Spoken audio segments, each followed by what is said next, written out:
शिव महापुराण की कथा। एक बार सुमेरु पर्वत पर बैठे हुए ब्रह्मा जी के पास जाकर देवताओं ने उनसे अविनाशी तत्व बताने का अनुरोध किया। शिव जी की माया से मोहित ब्रह्मा जी उस तत्व को न जानते हुए भी इस प्रकार कहने लगे कि मैं ही इस संसार को उत्पन्न करने वाला स्वयंभू हूँ, अजन्मा एकमात्र ईश्वर, अनादि भक्ति ब्रह्मा, घोर निर्जन आत्मा हूँ। मैं ही प्रवृत्ति पर और निर्वृत्ति का मूल आधार हूँ, सर्वलीन पूर्ण ब्रह्मा हूँ। ब्रह्मा जी ऐसा कि पर मुनि मंडली में विद्यमान विष्णु जी ने उन्हें समझाते हुए कहा कि मेरी आज्ञा से तुम सृष्टि के रचयिता बने हो, मेरा अनादर करके तुम अपने प्रभु तत्व की बात कैसे कर रहे हो। इस प्रकार ब्रह्मा और विष्णु अपना अपना प्रभु तत्व स्थापित करने लगे और अपने पक्ष के समर्थन के शास्त्र वाक्य उद्धृत करने लगे। अतः वेदों में पूछने का निर्णय हुआ तो स्वरूप धारण करके आए चारों वेदों ने क्रमशः अपना मत इस प्रकार प्रकट किया। ऋग्वेद, जिसके भीतर समस्त भूत निहित है तथा जिससे सब कुछ पर्वत होता है और जिसे परमात्मा कहा जाता है, वह एक रुद्र रूप ही है।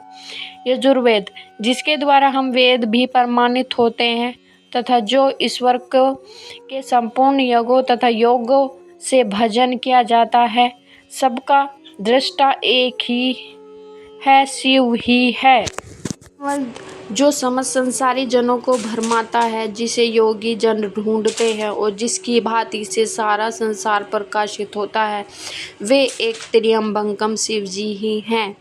अर्थवेद, जिसकी भक्ति से साक्षात्कार होता है और जो सब या सुख दुख अतीत अनादि ब्रह्म हैं, वे केवल एक शंकर जी ही हैं।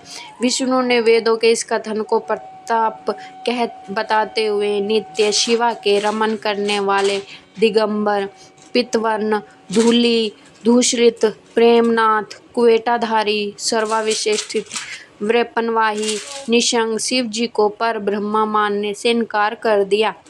ब्रह्मा विष्णु विवाद को सुनकर ओंकारा ने शिव जी की ज्योति, नित्य और सनातन परम ब्रह्म बताया, परंतु फिर भी शिव माया से मोहित ब्रह्मा विष्णु की बुद्धि नहीं बदली। उस समय उन दोनों के मध्य आदि अंत रहित एक ऐसी विशाल ज्योति प्रकट हुई कि उससे ब्रह्मा का पंचम सिर जलने लगा। इतने में त्रिशूलधारी नील लोहित शिव वहां प्रकट हुए तो अज्ञात नाशवश ब्रह्मा उन्हें अपना पुत्र समझकर अपनी शरण में आने को कहने लगे। ब्रह्मा की संपूर्ण बातें सुनकर शिव जी अत्यंत क्रोध हुए और उन्होंने तत्काल भैरव को प्रकट कर उससे ब्रह्मा पर शासन करने का आदेश दिया। आज्ञा का पालन करते हुए भैरव ने अपनी बाईं उंगली के नख से ब्रह्मा जी का पंचम सिर काट डाला। भयभीत ब्रह्मा शतरुद्री का पाठ करते हुए शिव जी की शरण हुए। ब्रह्मा और विष्णु दोनों को सत्य की प्रतीति हो गई और वे दोनों शिव जी की महिमा का गान करने लगे। यह देखकर शिव जी शांत हुए और उन दोनों को अभयदान दिया। इसके उपरांत शिव जी ने उसके भीषण होने के कारण भैरव और काल को भी भयभीत करने वाला होने के कारण काल भैरव तथा भक्तों के पापों को तत्काल नष्ट करने वाला होने के कारण पापनाश भक्षक नाम देकर उसे काशीपुर का अधिपति बना दिया। फिर कहा कि भैरव, तुम इन ब्रह्मा विष्णु को मानते हुए ब्रह्मा के कपाल को धारण करके इसी के आश्रय से भिक्षावृत्ति करते हुए वाराणसी में चले जाओ।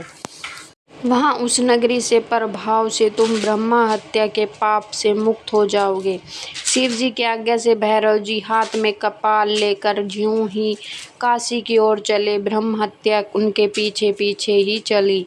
विष्णु जी ने उनकी स्तुति करते हुए उनसे अपने क्यों उनकी माया से मोहित न होने का वरदान मांगा। विष्णु जी ने ब्रह्म हत्या के भैरव जी के पीछा करने की ही माया पूछना चाहिए तो ब्रह्म हत्या ने बताया कि वह तो अपने आप को पवित्र और मुक्त होने के लिए भैरव के पास जा रही है। भैरव ज्यों ही काशी पहुंचे त्यों ही उनके हाथ से चिमटा और कपाल छूटकर पृथ्वी पर गिर गया और तब से उस स्थान का नाम कपाल मोचन तीर्थ पड़ गया। इस तीर्थ में जाकर सविधि पिंडदान और देव पितृ तर्पण करने से मनुष्य ब्रह्म हत्या के पाप से मुक्त हो जाता है। इस तरह भैरव काल का जन्म हुआ। वीडियो अच्छी लगे तो लाइक करना, कमेंट करना और सब्सक्राइब करना। बोलो भोले भंडारी की जय, बोलो महादेव की जय।